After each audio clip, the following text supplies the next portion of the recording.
start to get a series of talk proposals so that we can invite students students in NUS, physics majors particularly, to come and share about some of the physics-related matters such as UROPS, FYP, etc. Okay, so we hope to encourage this kind of spirit of sharing some physics stuff, right? And, so after the speaker speaks finish, you'll have a Q&A session that may last a good half an hour, so feel free to interact with the speaker. Okay, thanks a lot. Yeah, so actually if you have any questions in the middle of the talk, feel free to just raise your hand and interrupt me as well. Okay, so hi everyone, good evening and welcome to the first session of Spark Together. So I'm honored to have been invited by the Physics Society to open this series of talks. So firstly, let's begin with some quick self-introductions. So my name is Zhe Wei, and I had just graduated several months ago. So currently now I'm working as a research assistant at the Center for Quantum Technologies, which is just located at S1510. So if you ever want to chat with me or whatever, you can send me an email or just knock on my office door at level 6. Okay. You can just search in the Outlook. Yeah. So let's begin this talk proper. So this is going to be quite an informal talk in the sense that I'm not giving you all a lecture, and so I will not be going very in-depth or providing very rigorous justification of whatever I'm going to say. So in fact, I must admit that for some of the things that I'm going to touch upon today, right, I'm not expert in them either. But what I hope to achieve through today's talk is not that after listening to my talk, all of you suddenly become experts in the particular areas of research that I'm talking about, but rather I hope to provide you all a broad overview of the exciting field of condensed matter physics, and also briefly explore why physics seems to be so unreasonably effective, like you can see in terms of the subtitle there. So the two main keywords of my talk are universality and emergence. So they may seem rather daunting to you at first, especially if you are just year ones, who have just started doing physics here at NUS, but we'll slowly unpack them as the talk goes along, so you all don't have to worry too much about it. So this subtitle of my talk, the unreasonable effectiveness of physics, does it sound familiar to any of you here? No? Have any of you actually heard of Eugene Wigner's article on the unreasonable effectiveness of mathematics in the natural sciences? So Eugene Wigner was one of the more famous mathematical physicists in the past century. So he actually wrote an article, it's a bit philosophical, but it was commenting about how mathematics actually inspired and catalyzed the development of physics in the previous century. For example, you have heard of things like group theory. So all these were purely mathematical constructs that initially most physicists thought had no place in the real world. It's just math, numbers, and then playing around with stuff. Afterwards, we realized that by looking at group theory itself, right, we're able to make profound statements about physics. It's not just applying it to physics directly, but through examining the medical theory, you are able to come up with new insights and make new predictions purely based on thought alone. And so this actually drove development of many areas of physics such as quantum mechanics, particle physics, atomic physics. So group theory is a very important thing nowadays, and it's quite sad that it's not offered officially in NUS physics. It's taught briefly in the mathematical methods courses, but if you want to know more, I strongly recommend that you take the module from the math department. Because you'll find that in the higher level modules, right, you make a lot of use of group theory. Yeah, and then the lecturers don't have the time to go through in greater detail. So just as how mathematics was so successful in revolutionizing physics in the past century, right? In the current century, we are seeing that the incorporation of ideas from physics is driving the growth of exciting new research at the frontiers of the various other scientific disciplines, like biology, chemistry, and even the social sciences. So what are some of these ideas? I will explore them later on in the talk. So okay, let's start a very simple question. So what do you understand by physics? What's physics about? Any volunteers? A subject in school. Any more? What is physics? What's the study of physics about? The world around us. Reality. Wow. Those are very big claims. Any other opinions? Observation and prediction. Anymore? As in, yeah, okay. Observable reality. Observable Physical reality. nature. So I mean, in your mind, everything can be, everything boils down to physics, the whole world is physics. Is that the case? If the whole world is about observable reality, then yeah. You see that, actually for us physicists, we think that physics is everything. Wow, why was it sad when I really? Let's get something on. Okay, so we think that everything is described by physics, but then it should amaze you that physics is so amazingly rich and diverse. I mean, on one hand, you are describing things at a very, very small scale, using quantum theory, and at the other end of the spectrum, you're describing astronomical objects in general relativity and just law of gravitation. So you see that physics describes a whole range of phenomena. Then how about, so now that you say that physics is everything, then what do you think are the roles of chemistry and biology?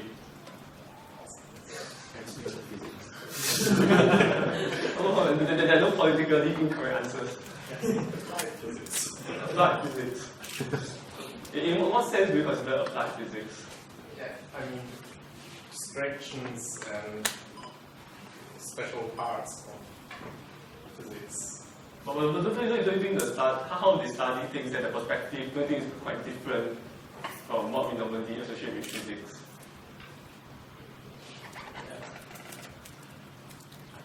Collecting stamps. You know what I mean? As in, have you all heard of the quote by Rutherford? So he said, all science is physics or stamp collecting. So of course, for making such a remark, he got snubbed. Instead of getting the Nobel Prize in physics, he got it in chemistry. Okay, I mean, it's true to some extent that in the previous century at least, right, the other two sciences, biology and chemistry, was more of a stamp collecting exercise. So people did not, because there's a whole wide range of different phenomena out there, and you first need to catalog and understand what's going on before you can make meaningful statements about how things work. For physics, we have some sort of advantage, I'll say, because most of the everyday phenomena we have been studying them back from the, I believe, Aristotle's time. People have already been looking at studying these phenomena. People have already seen their existence and they're able to classify and formulate theories. Whereas for biology and chemistry, the ability to probe these systems, right, was only developed in the previous century. So there's a need to collect stamps first before you can say stuff about them. So in some sense, we think that if quantum theory had developed at the same time as classical mechanics, right, I would think that it would be a separate branch of science altogether, because we wouldn't recognize a connection within them immediately. It's such the case for chemistry and biology, why they took such divergent paths, but now everything is converging back again, because now that you've collected enough stamps, it's a time to systematically sit down and start analyzing these systems. So now, one thing I want to touch upon is that what I feel is that chemistry and biology represent what we call effective theories. So let's say now I give you a ball, and I ask you to predict what will happen if I push the ball. So how will you all do it? What's the starting point? Would it be quantum mechanics? Probably not, right? Why? Why we not start quantum mechanics? Some response. Too complicated. Yeah, it's too complicated. So I mean, it's actually an intractable problem, because even if you wanted to do it, but you have a very complicated system that consists of many body Hamiltonian that describes the system of electrons, protons, and neutrons within the ball itself, and there's a lot of particles. And then now, how do I describe the action of my hand on the ball? You can't use the concept of force. There's no force in quantum mechanics. So it becomes a time-dependent potential. Just add it to the mix, and you will see that it's a very, very difficult problem. So then the question is, if you can't solve this set of complicated equations analytically, why not do it numerically? So I mean, it's a usual case in physics that there are always equations that do not have a closed-form solution. They say, yeah, let the computer help us. So will we do any good here? You think? Yeah, so it turns out that if you actually wanted to study such a complex system, right, using computers, you actually need a computer that is larger than the size of the universe itself, because of the amount of information you need to store. So you actually need much more particles than exist in our observable universe. So let's say we ignore that, and then you manage to somehow have a computer that's that big and powerful, and you manage to get some numbers on the machine. So okay, so you manage to make a prediction of how the ball will behave in terms of brute force. But can you really say that you understand the behavior of the system? The fact is that you don't. Yeah, let's change something slightly and ask you, so can you tell me why this does that or whatever? You can't say anything, you just say, oh, because the numbers tell me so. And it's just something that the machine now is like, the computer is like a black box, you just put stuff in there, and you get some random behavior. You don't understand what's going on. It's just a list of numbers. You can make predictions, but you don't understand fundamentally how the number is, how the system is behaving. But rather, if you go back to good old standard quantum mechanics, right, you actually have an intuitive understanding of how the ball behaves. Or you exert a force on it, that's why you experience acceleration and whatnot. So in using this, you see that while the quantum mechanics is not fundamental, you know that the fundamental theory must be quantum mechanics. But we obtain a much better heuristic picture of what's going on. If I were to ask, add in additional interactions and things like that, additional forces on the ball, multiple balls, we can still say with certainty what will happen. We have a set of heuristic guidelines and rules that tell us how this system behaves. Whereas if we just use brute force to generate a number for a certain situation, if I were just to add more balls and things like that, we can't make statements about those. We need to run the simulation again and say, okay, it behaves like that. So this is the same reason as why we don't describe interactions between like chemical synthesis reactions or the workings of a cell directly from quantum mechanics. So in this sense, we can see that physics, through the description of physics, encompasses many scales. So the concept of effective theory is actually something that's inbuilt within physics itself. And you can see chemistry and biology as extensions. Yeah, effective theories that you describe respectively the domain that they are situated in. And these domains are quite different, such that within fundamental physics laws itself, right, it's hard for us to get a feel what's going on. But I will say something more about this later. So, yeah, kindly changing the slides. So I'd like to, this is one of my favorite quotes that actually appeared in my honors thesis. So, more is different by this famous condensation theorist called Philip Anderson. So he said that the behavior of large and complex aggregations of elementary particles is not to be understood in terms of a simple extrapolation of properties of few particles.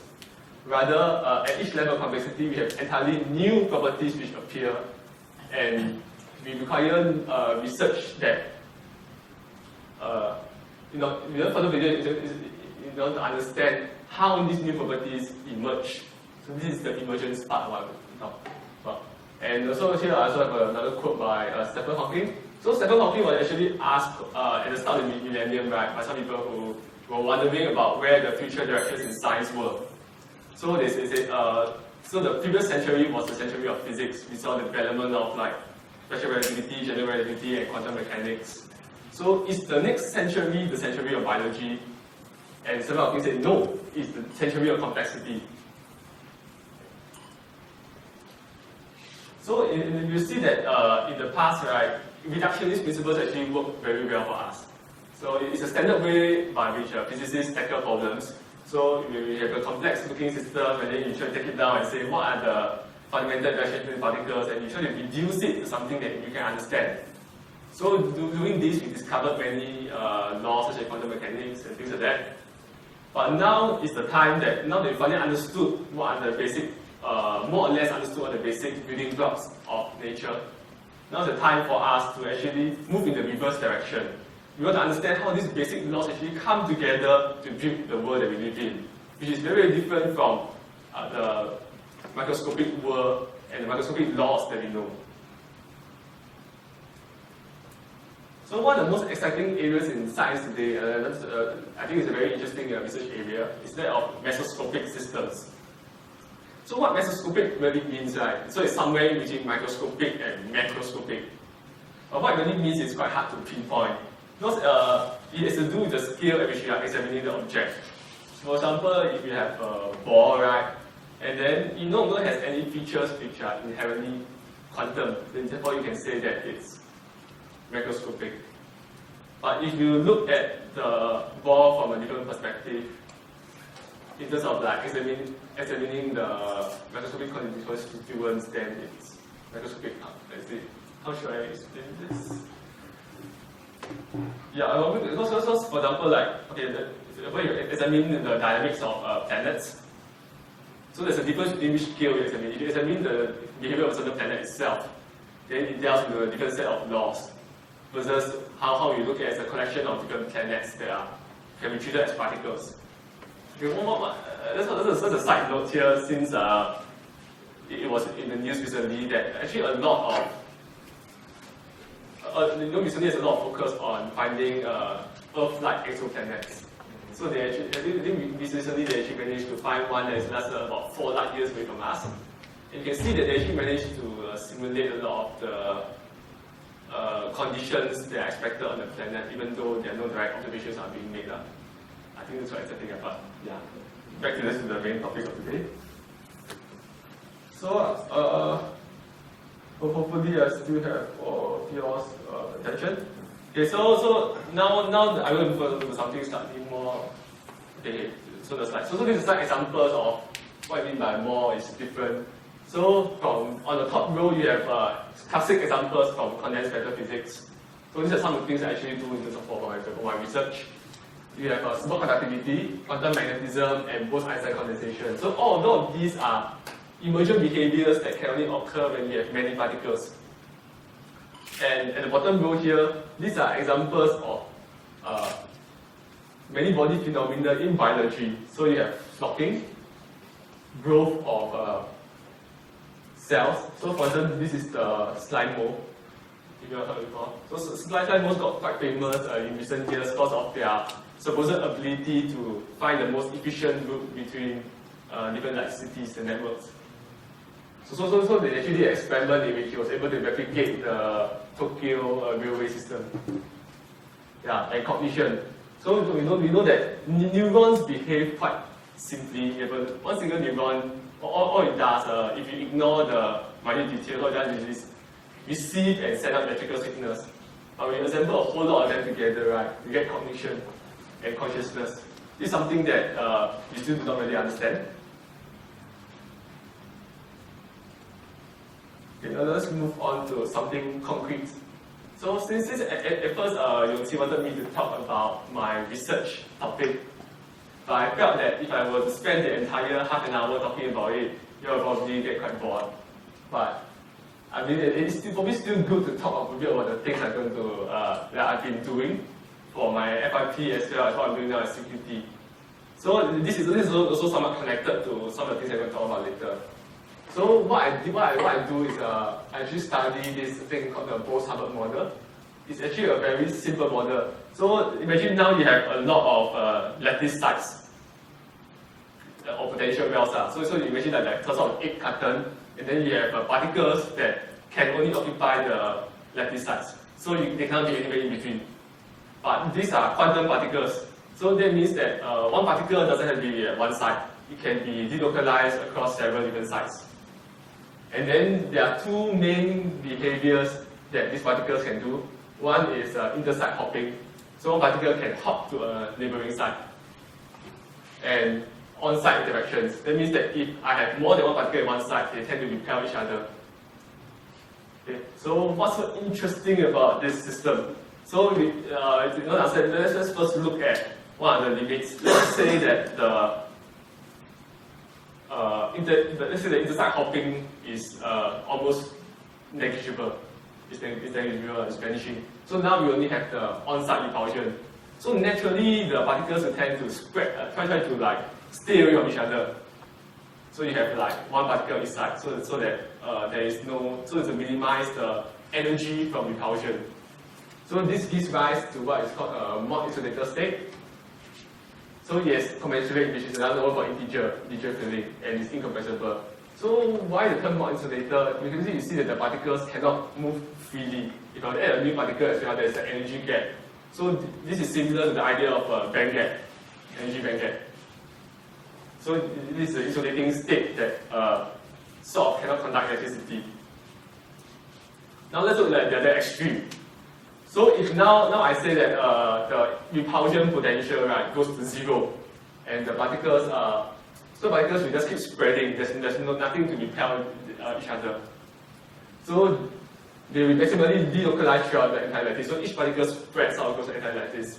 So the whole thing exists as a macroscopic coherent state. So okay, they're big words, but don't worry too much about it. So what it means is that it's a collective behavior. Because you can treat it as like all of them going into a single state. So in this case, that because there's no repulsion and things like that, it's able to move freely without any frictional or viscous any resistive forces. So this is why we call such a state a superfluid. And the natural thing to ask is, what happens in between? Any ideas? If at one end, if I have only intersite hopping, I get a superfluid. If I only have on-site interaction, I get a more insulator. So what happens if I have something in between? I have both behaviors, and then none of them are much stronger than the other. Complex things. Cancel out. So what happens? What do you do? It's like hopping it holes and then it does like hopping mix like gaps, and then on-site interaction with the excess, and then it is like in between then the excess and the gaps, which means the result. They just form a nice lattice like so. Nice lattice as well. In between collective. So it's like collective as a whole versus individuals. Then instead of like having a crowd and individual, we have groups. So they form another like mid-tier sort of interactions. This seems quite strange. Don't you think that by forming that you are sort of like breaking the symmetry of the system? If you have little groups forming, then what's stopping the group from growing in size? Like actually, the answer is that there is no intermediate behavior. What is okay? I will show you a phase diagram, so don't be too afraid. So this is what we call a phase diagram. So the concept of a phase diagram is similar to what you'll see in thermodynamics. So I'm plotting something against some other variables.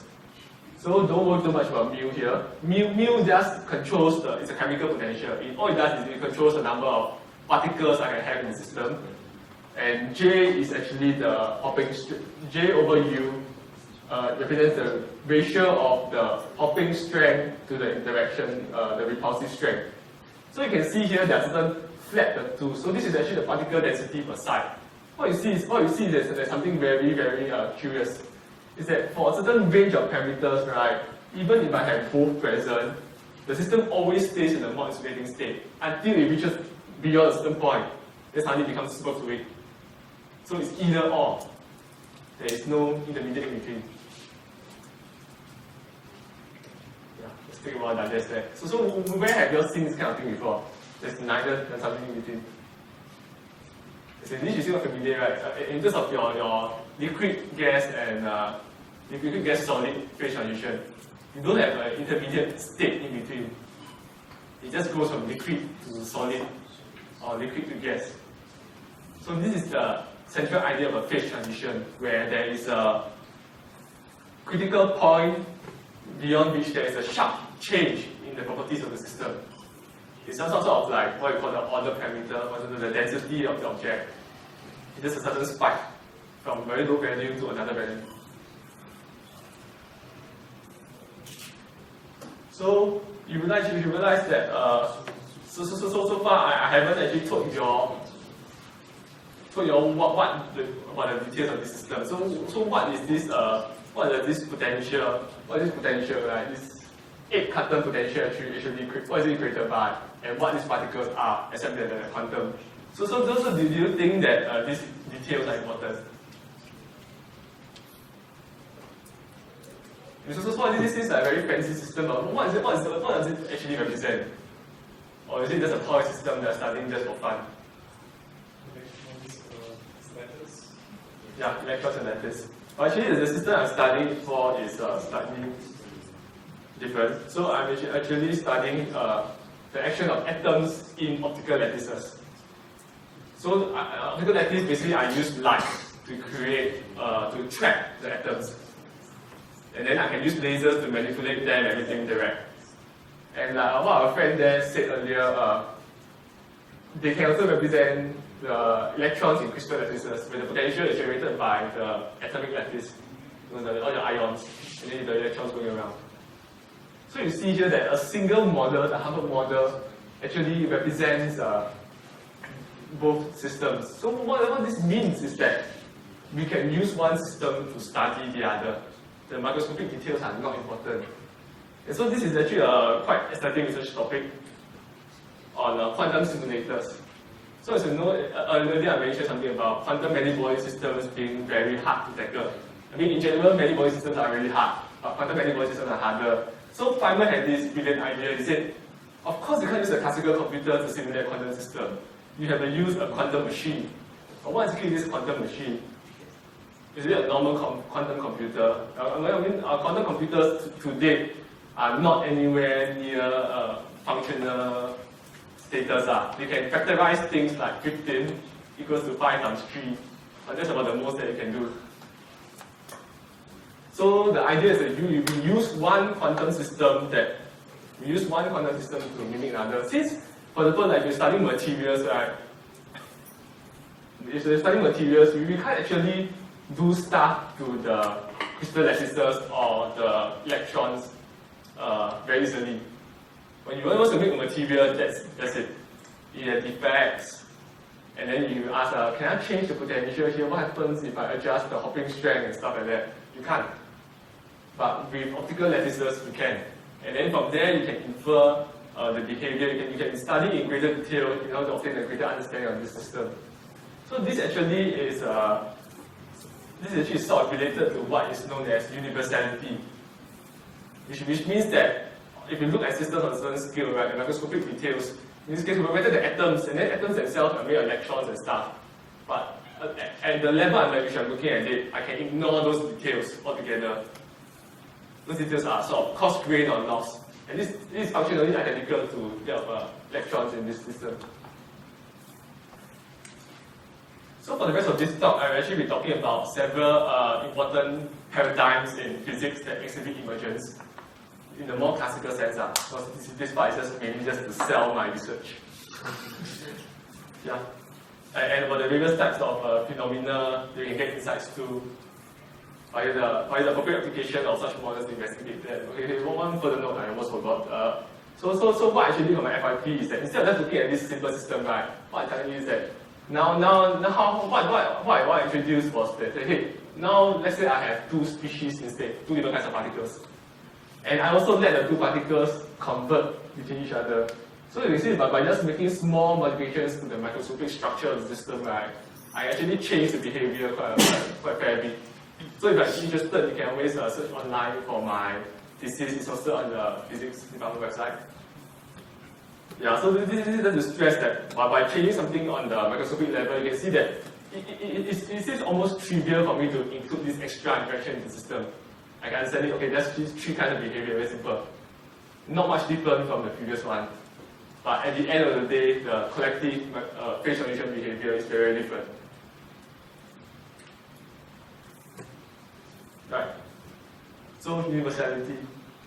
So like what I mentioned just now, what I showed is that different phenomena in very different contexts and across various scales can be described using similar effective frameworks. So what you see in this picture here, right? So I actually took it from an article from Quantum magazine. So you can see here, this is I believe these are like atoms in the binary alloy. This is from a chemical reaction, and this is a zebra. And you can see that there's some visible similarities in whatever is being described here. So the idea is that the thing that actually defines all of these are the idea of oscillating reactions or Turing patterns. So the standard example of such a chemical reaction is the BZ reaction. I can't remember the full. It's the name of two reactions, but it creates such oscillating patterns. yeah, which was quite controversial when it was first proposed and discovered. And such similar ideas, right, were actually thought to be able to explain the formation of patterns of animals as well during the development. Yeah, we used Turing methods, Turing, Alan Turing. So in this case, what I'm talking about is this could be slightly more. I say it's one step ahead of what I talked about just now. So the thing is that what I thought was just basic phase transitions, and you see, okay, insulating state, superfluid state. But now, what about systems? Let's say in biological systems, we often see collective behavior that seems to have a purpose. So there's this famous biologist, Ernst Mayr, who actually talked about the difference between biology and physics. He said, you can't explain biology with physics because biology has purpose, physics doesn't have. It's just a collection of inanimate particles with no ultimate aim or goal. The thing is that do biological agents necessarily have to have a certain collective purpose as well? Well, the question is that the answer is that now we know it's not the case. So I mean, most of you have probably heard of this idea of swarm intelligence. So you put a bunch of like ants together. You put a bunch, and then you let them follow certain rules, and then you see a complex organization that begins to appear. So, for example, like ants are very well known for being able to ant colonies. They are able to regulate the rate at which they enter and leave the nest, and they're able to find the most efficient route to the food sources. So, how do they do that? Is there someone controlling? Is there a central ant controlling and telling them you should go this way? No, they just follow very simple rules. So, how do you determine if the ant goes in and out of the nest, right? They actually do it in terms of how many ants it meets.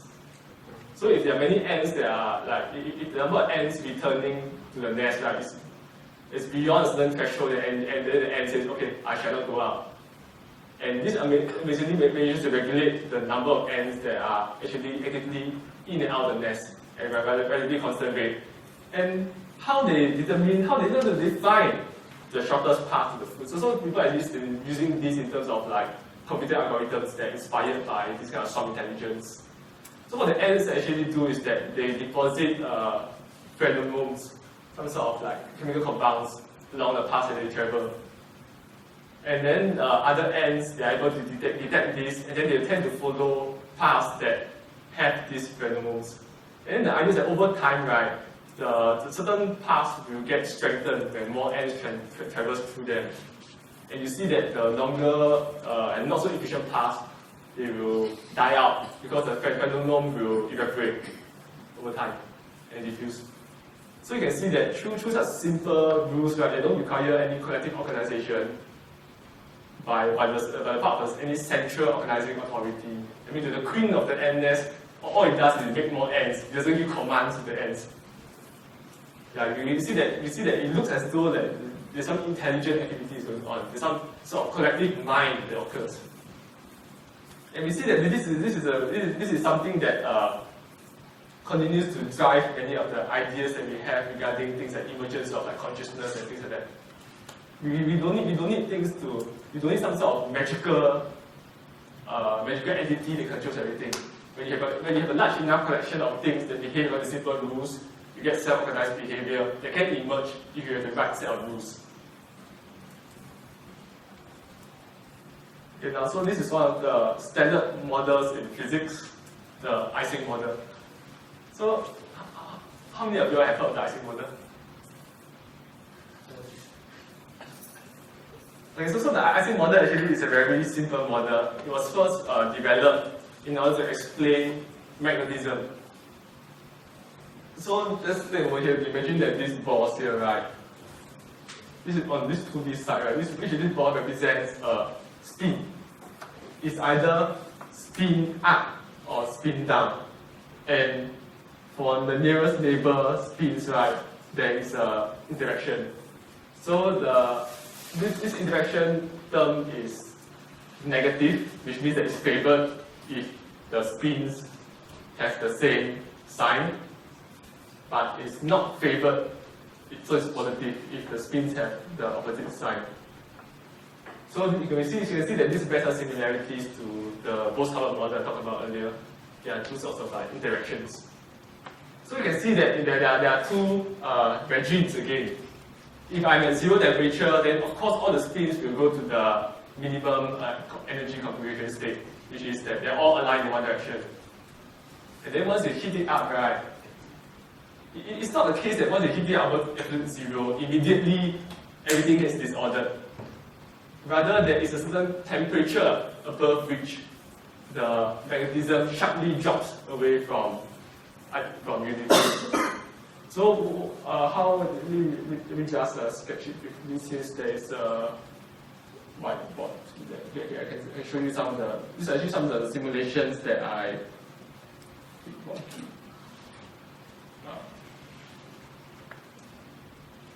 So these are the results of some of the simulations that I run for the computational methods in physics module. So you can see at different temperatures. Yeah, there are always some fluctuations here and there, but effectively this thing is magnetized. And you can see that across a certain value about here, like, you see that complex structures start to occur. And then beyond which essentially the system gets disordered.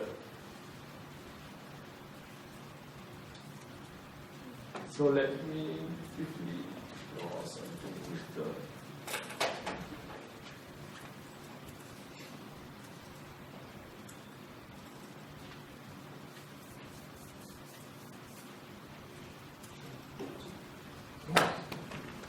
What is really there?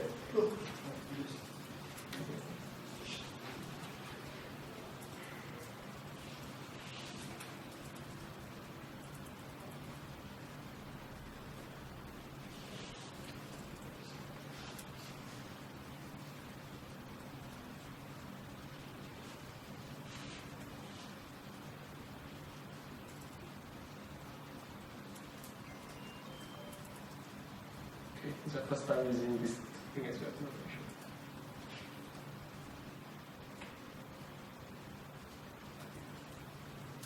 Yeah. So this is a typical graph of the average magnetization of the system versus the temperature. So you can see that beyond a certain critical temperature, right? Because of the critical temperature, within which you can see that there is a sharp drop. And this is often known as this is well known for experiments, it's the Curie temperature.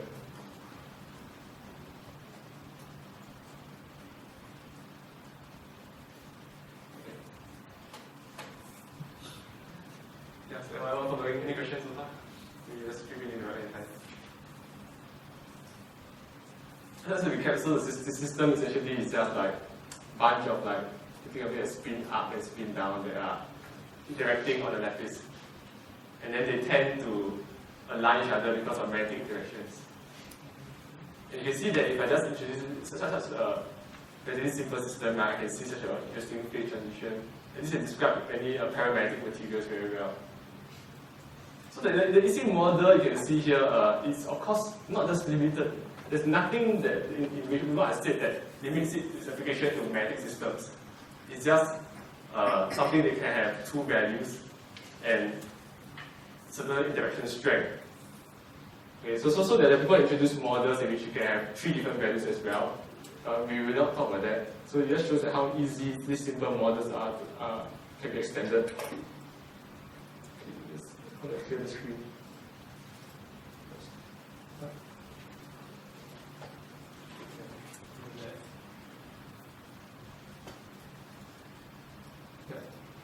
So one thing so far is that for the standard Ising model, right, the strength between the different points, right, the interaction strength is constant, which means that if I have one up and one up, right, so let's say the strength, the repulsive strength in them is plus J.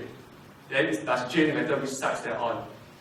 Now the natural thing is say, what if I make it side dependent? So that now, right, it depends. So I could have different sides. So I could have for instance, using the whiteboard was easier than this thing because I have no idea how to. Oh.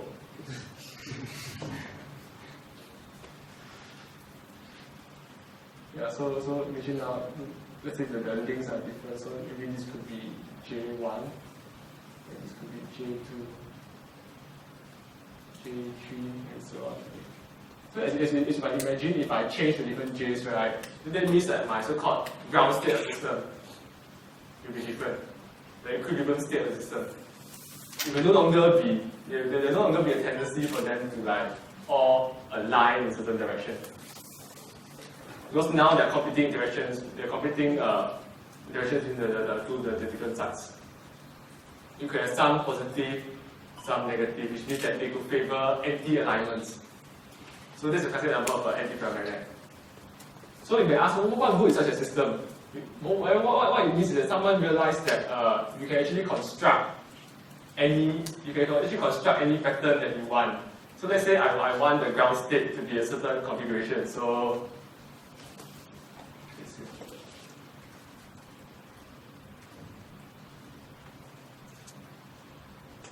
let's say I want it so that the center one is a certain value. Let's say R.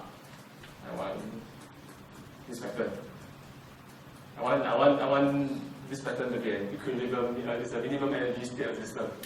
So if I choose the values of J correctly, right, I can achieve this. Then you ask, why on earth would I want to do this?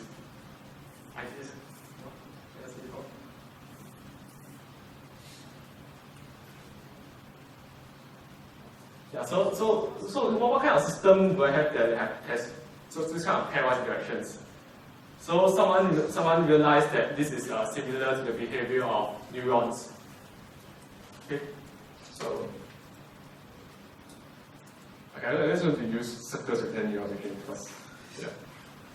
So what neurons do, right, is that they actually send electrical pulses, and then these electrical pulses turn when the neuron receives electrical pulses above a certain threshold, right, it turns on. So it turns on. And it could be, so it's either on state or off state. So you can see that this is very, very similar to whatever I had earlier. So it's the inputs from, you receive like positive inputs from every guy, right? Then of course it turns on. But you could receive inputs in the other direction as well. Yeah. So naturally, some people say, so in terms of like theories of neurons as well, right? People have realized that how things learn, right, is through changing of the strength of the synaptic connections between different neurons.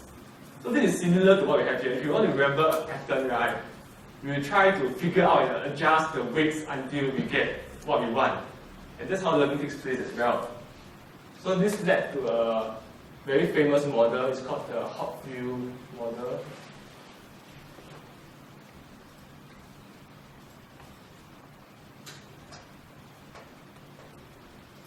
So it's a video here. So you can see that these are the three patterns that are actually stored in the neural network. And so you see that if I give you a random pattern like this, right, and start running, the system recognizes it and evolves it to that system.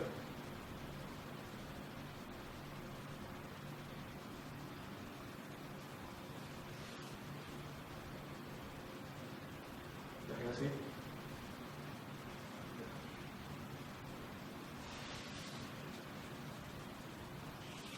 So in fact, this is a model of how memory is stored and retrieved. You don't have to have a perfect replica of the original memory, but the system is been trained to recognize those particular patterns. So this actually been employed not only as a very rudimentary model. My name is Jeff Heaton. In this video segment, I am going to show you the Hopfield neural network. Yeah, sorry about that. Yeah, so it's a very rudimentary model, but it's the basis for development of, as you know, neural networks in terms of like artificial intelligence. And it has also led to like development of better theories about how our brain actually works in terms of like memory storage. So there are further extensions that are done by what's his name again? Cooper, Leon Cooper. So he won the Nobel Prize in Physics for his theory of superconductivity. So it's not surprising that someone who worked on many body systems, right?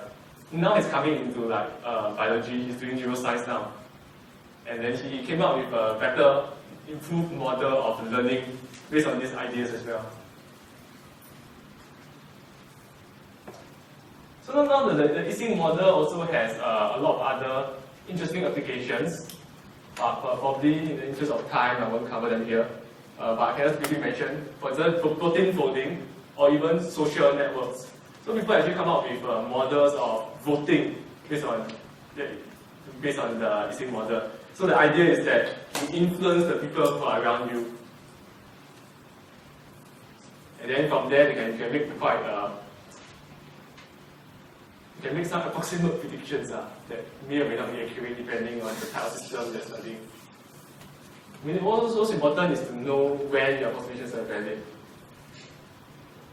Okay, so now let's move on to a slightly related but different topic, diffusion limited aggregation. Okay, so what does this thing mean? Okay, I should show you a picture here already, but you see that all of these guys look similar. Okay, what you have here is snowflake. This is the slime bowl. This is just some randomly generated stuff. Yeah, I'll explain how it's generated later. And what you see here is actually the simulation of the growth of stuff that is deposited on a substrate. So in material science, let's say you're growing some material based on some base, and then you're depositing material on it via like sputtering. So this is kind of growth pattern that you might expect to get. So how do we actually develop such patterns? So it may seem quite strange, but then the rule that was used to generate these things is based on randomness.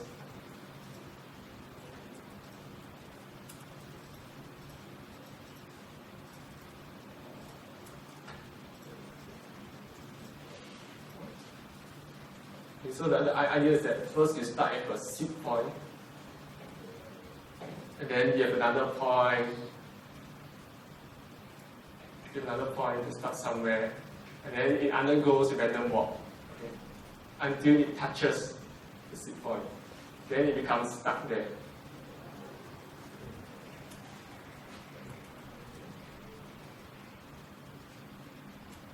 Stuck there.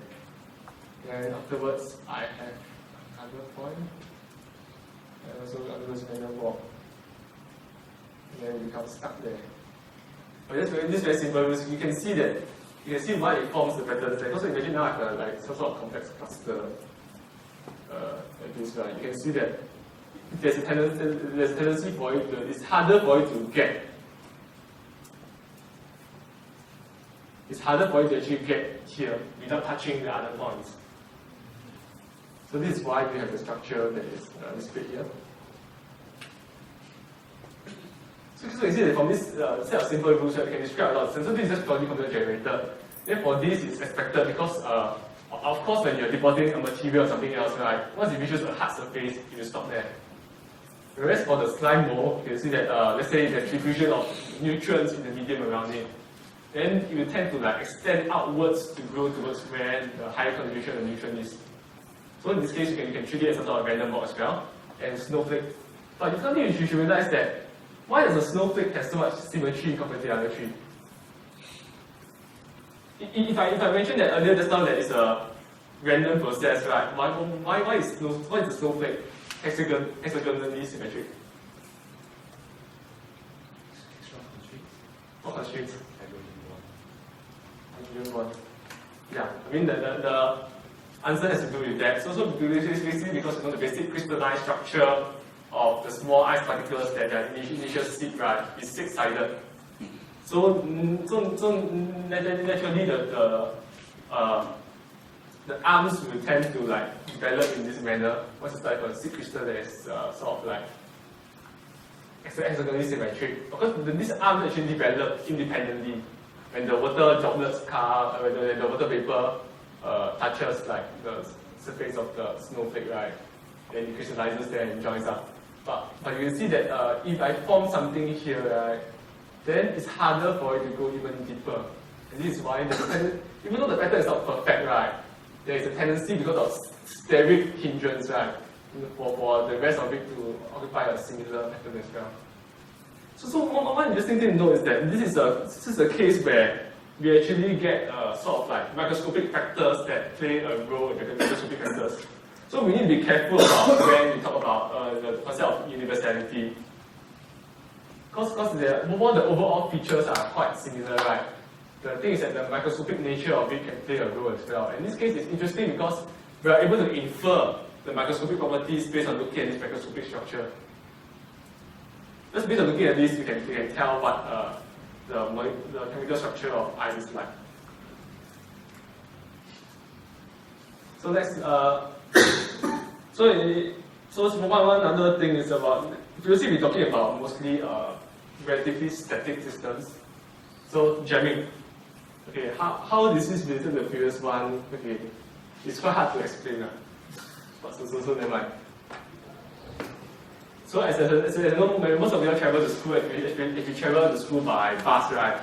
In the morning along like Clementi, there will always be traffic jams. So why do traffic jams occur? What do you think are some of the factors, or the main factors that affect the occurrence of traffic jams?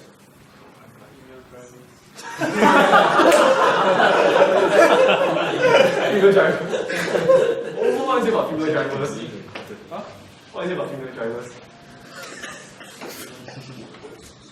Yeah, there's no female. Oh, it's recorded now. Why are even traffic jams occur?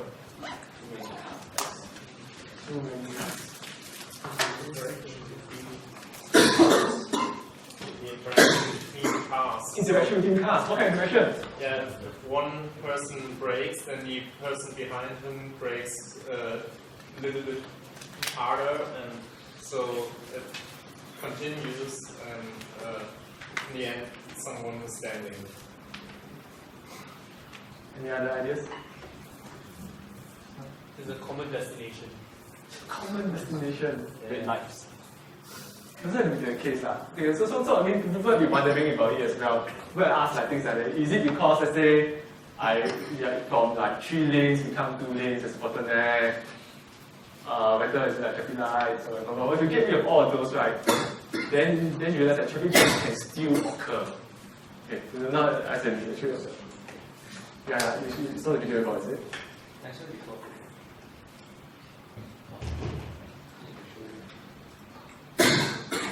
So some people said, hey, let's actually do the experiment. Let's make actual drivers actually drive in cars. So this is a career in Japan. I don't want After a while, you see that Apple's getting safe to do, right? Only in Japan, man. So you can see there's some sort of like jam starting to form here, right? And there's no jam here. Yeah, I can see that. Cars are getting very confused. So what are the instructions that these drivers are told to follow? Drive normally. It's basically to try to maintain a constant speed. Okay, this is what they are told. So in terms of simulation, this is what has been done as well. The first step is to let the drivers try to always accelerate to a constant speed, but maintain a certain safe distance in front of behind the guy in front of you, and then of course avoid collisions. And we also account for another factor. That is that sometimes people may slow down with a certain small probability randomly, and you see that in such simulations, the traffic jam just spontaneously appears. And you can see that sometimes it appears or disperses or even travels along the chain, the particular chain. So this is actually a phenomena. It's related to a phenomena called jamming, which is also seen in other systems, like grains.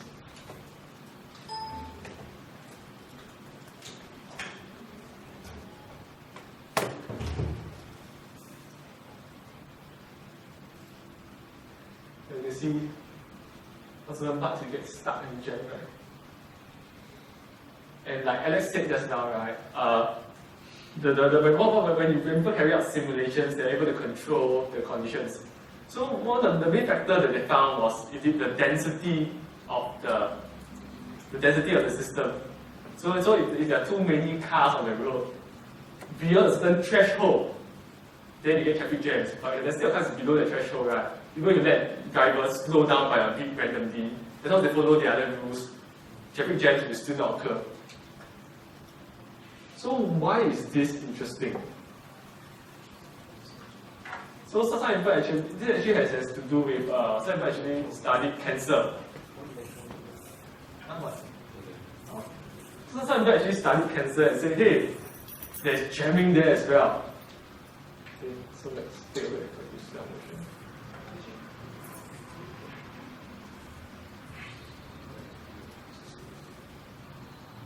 Yeah, so you can see this is the actual cells, right? During the actual cells, yeah. As the tissue ages, right?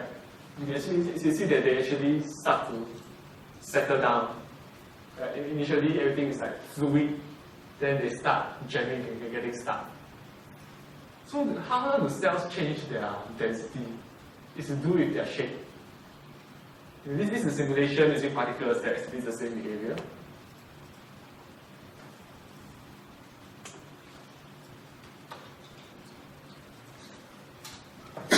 So what has cancer to do with jamming?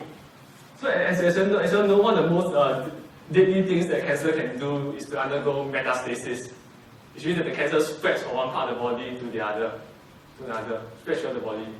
So how this mechanism actually takes place, right, is quite disputed by many people.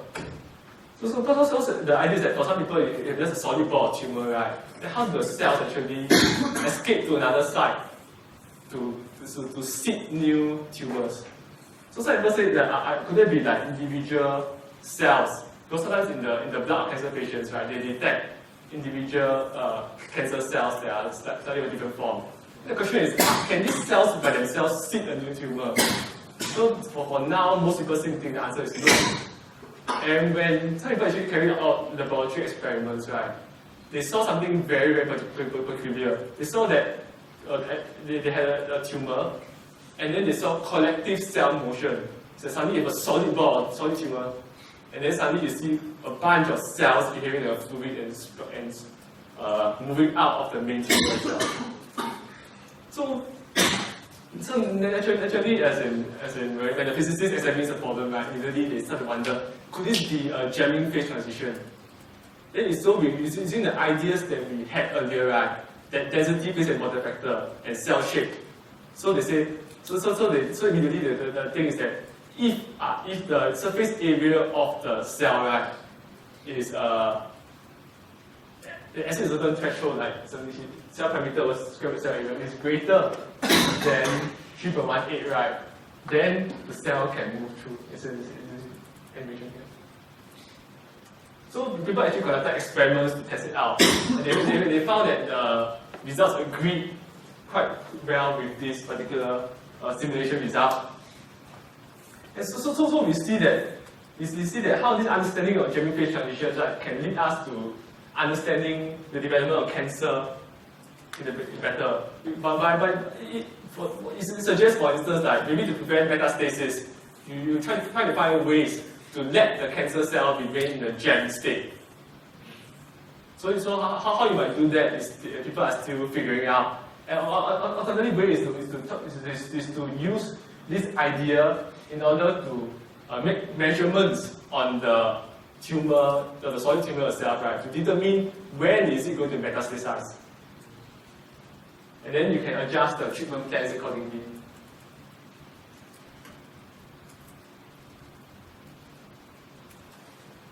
Okay, unfortunately this talk has dragged on for like a bit too long.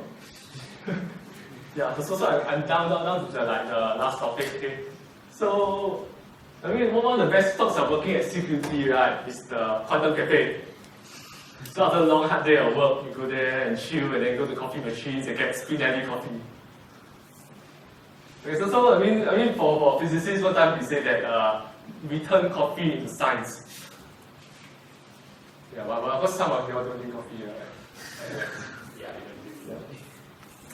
Okay, one of the things is what actually happens when you go and press the coffee machine. So you see that what you have is that the coffee beans are all in one compartment, and then the water actually is being forced through this pile of coffee beans before it drips out the bottom. So this is sort of like this is related to the idea that we call percolation. So now similarly we have lattice. We did everything now as in all these very simple models, and you have chains here joining things that are connected. So it means it can go through. So if there, for example, if let's say that there is a single closed chain that runs from the top to the bottom, that means that coffee, my water went through all the coffee beans and came out as coffee at the bottom. So people actually, this system is very, this system is interesting because people ask a question in terms of like when I expand this to an infinite system, right? What is the in what cases will I find that I can find there is a path that straightens all the way from the top to the bottom? So this has to do with, like, for example, like the porous media, the flowing water through porous media, such as coffee just now, or through rocks. So one important parameter that people have found that determines whether there exists a path from top to bottom, right? So it's either 1 or 0. It means either there is or there isn't. There isn't a probability of. And then the parameter that determines that is the probability that any two sides are connected. Can you all follow me? So for example, the 2D square lattice, right, people have found that if the probability between two sides, right, that's not connected is greater than 0.5, then you can always find a path that stretches across the boundaries. So let's say instead of like wanting to stay awake by drinking coffee, I want to not feel anything anymore. So that's the idea of so I mean, when you want to do that? Usually when you're undergoing surgery, so you want to undergo anesthesia, so that your brain loses consciousness. But how does your brain actually lose consciousness? You can see now it's starting to look like a phase transition again, right? Between a conscious state and one state that's immediately not conscious. One other thing that inspires people to think that a phase transition might be involved is that usually there's a threshold amount of anesthesia that you administer to the patient, right? Once you go beyond that amount, then the patient will lose consciousness immediately. So what actually, what are the workings of the brain that actually lead to you doing conscious thought? So there are the different parts of the brain, right? Because of the cerebellum, the thalamus, and stuff like that. So usually there are electrical signals that they are sent between the different compartments of the brain, and this is what is responsible for you being able to respond to stimuli and things like that. So since there's this simple model here, we can think of the different points as representing the different neurons that are connected from one particular layer to the next. So for example, let's say from the cerebellum to the thalamus. Okay, so these neurons can or cannot fire according to these certain constraints and probabilities. So when you apply anesthesia, right, you can think of it as actually you are changing the probability that any two neurons can transmit signals to each other. That's why beyond a certain threshold, then you see that there will not be there will not be paths. The electrical signal generated by one part of the brain, right, will not reach the other part after passing through this layer. And so this actually is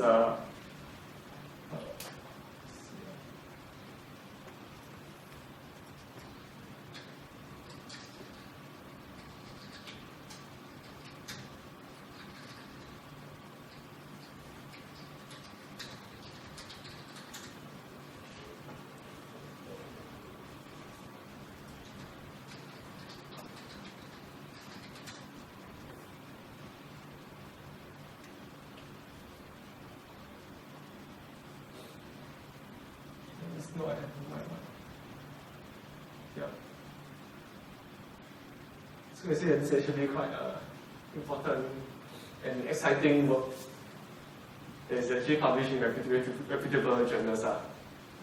Yeah. So looking at all these things together, you can see that all these simple systems, right, actually, these simple models help us to understand a lot more into a wide range of phenomena, ranging across the standard physics subjects, to chemistry, to the domain of chemistry as well as biology. And through this we have actually understood a lot more in the workings of actually one of the most complex entities that we know to exist in nature is the human brain.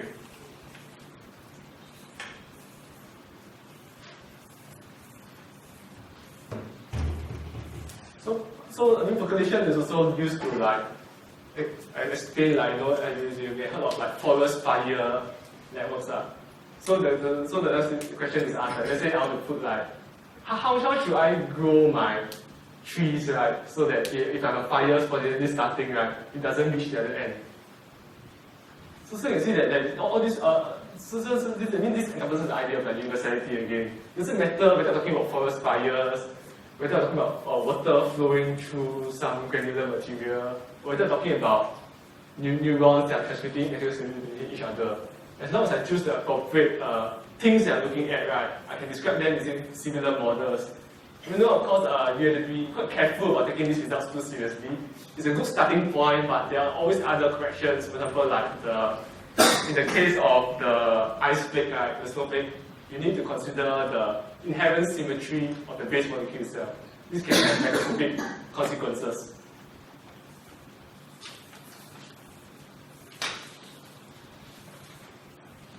So now more or less I've come towards near the end of the talk. So one thing I want to emphasize is that now we don't look at things that are still on a single scale. But many of the interesting and complex phenomena today, especially in biological systems, involve what we call multi-scale modeling. Which means that, for example, you have a cell, right, and consider its environment. So now yes, diffusion of the particles in the environment, and I have the collective behavior of the cells itself. So these things happen on different scales. I cannot ignore the background entirely. And then because a lot of times in physics, right, we do a lot of approximations that because of the different time scales of the different interactions, we can decouple them. But in the case of such multi-scale systems, you cannot do that. You need to consider everything as a whole. And this is still a very big open problem because it's too complicated to do it numerically. It takes a lot of time and stuff. You can only do that for sufficiently small systems. And because of the theory, right, that's something that is able to adequately approximate and give us reasonable answers when we consider the entire thing as a whole, to describe it accurately. So this is one of the biggest challenges in physics today.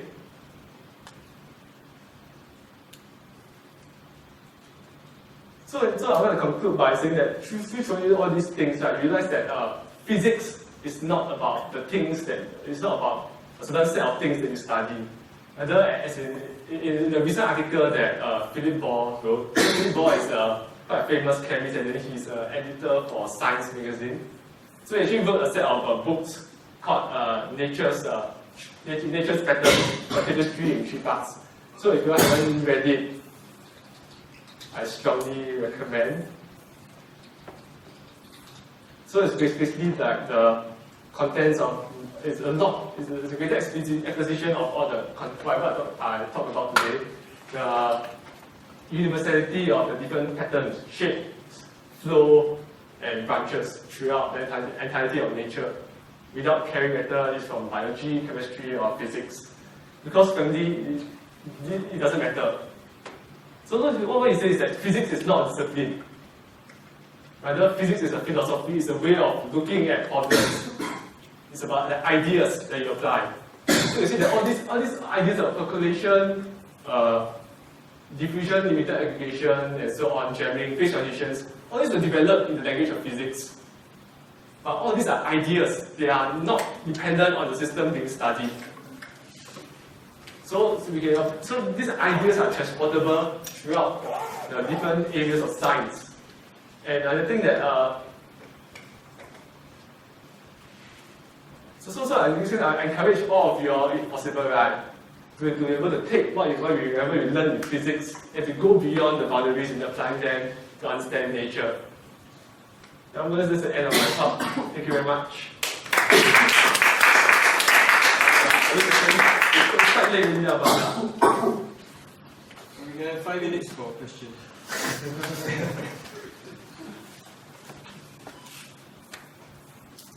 no questions?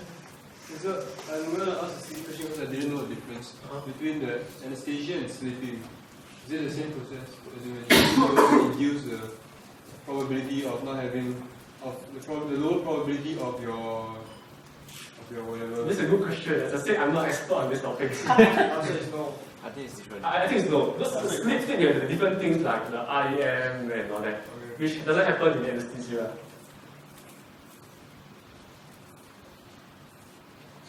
No questions?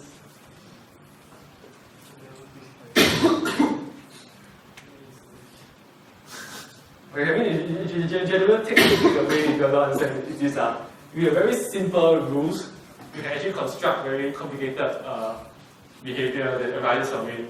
And some of this behavior looks like it has a purpose or some collective mind. and also these are the two aspects I'm talking about, as in the two keywords of my talk, emergence, which is this aspect, as well as universality. The idea that many different systems, right, you look at it, very different contexts, very different scales, very big, very small, but they can still be described by the same effective framework, given the appropriate conditions. I mean, even like one very interesting thing is about renormalization. So it's a very fancy term, but what it really means is that you change the scale as you look at something. So if I zoom out, right, certain details become less important. So this process of renormalization usually happens near critical phenomena.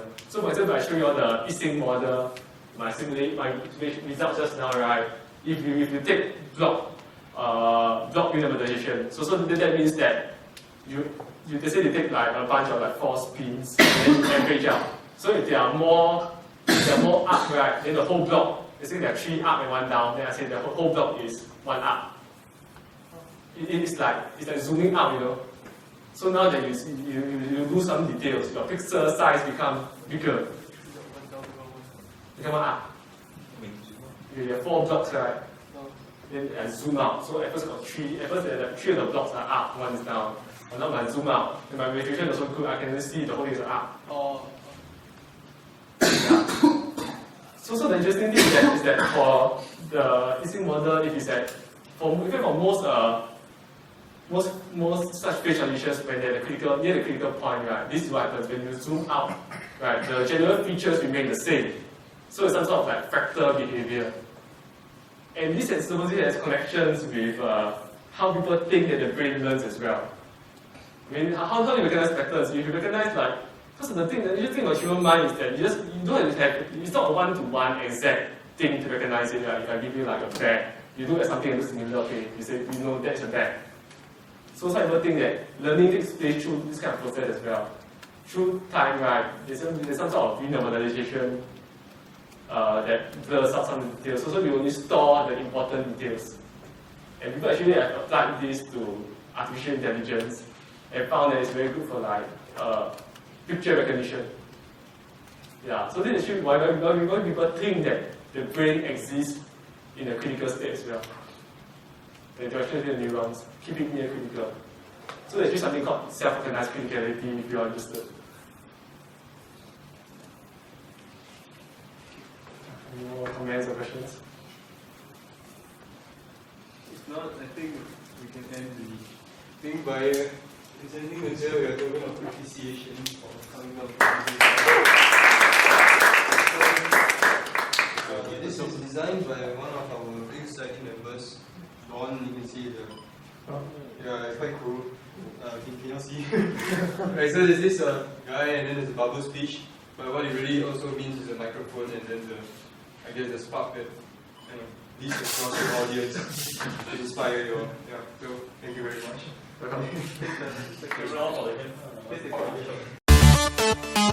Welcome.